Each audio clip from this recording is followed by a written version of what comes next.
জুহাইফা রাদিয়াল্লাহু তাআলা আনহু বলেন, আল্লাহর নবী বলছেন, লা আকুল মুত্তাকিয়ান, আমার জীবনে আমি কোনোদিন হেলান দিয়ে খাইনি।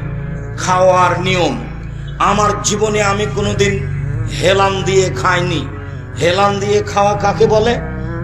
পিঠটা পিছনের দিকে লাগিয়ে খাওয়ার নাম হেলান দিয়ে খাওয়া। বাম হাত মাটিতে লাগিয়ে খাওয়ার নাম হেলান দিয়ে খাওয়া।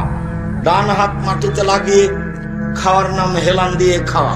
মোল্লা আলী কারি হানাফি ব্যারিস্টার মেশকাতের ব্যাখ্যায় লিখেন যে চার জানু হয়ে বসে খাওয়া হচ্ছে হেলান দিয়ে খাওয়া। ডান পা বাম দিকে, বাম পা ডান দিকে করে পিছন নিতম্ব মাটির উপরে রেখে খাওয়া হচ্ছে হেলান দিয়ে খাওয়া। কেন? এইভাবে খেলেও পেটটা ফাঁকা থাকবে, মানুষ বেশি খেতে পারবে। তাহলে কিভাবে বসতে হবে? পেশাব পায়খানায় যেভাবে বসে এইভাবে হাঁটু উঠিয়ে বুকের সাথে রেখে চাপা দিয়ে বসবে, তাহলে পেটটা চাপা থাকবে, কম খাওয়া হবে। এটাই হলো বসার নিয়ম। তাহলে আর হেলান দেওয়া হলো না, এই কথা তিনি বলেন।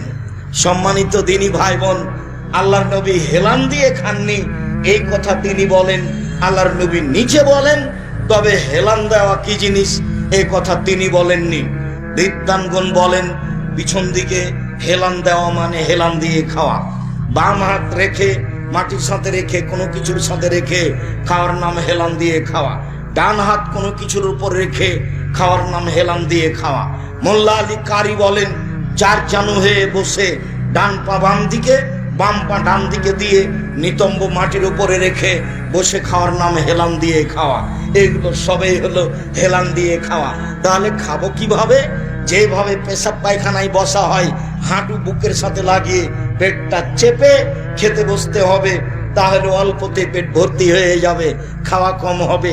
জীবনে কিছু করতে হলে, বাঁচতে হলে, বেশি কিছু করতে হলে কম খাও, কম কথা বলো, কম ঘুমাও। কম খাও, কম কথা বলো, কম ঘুমাও।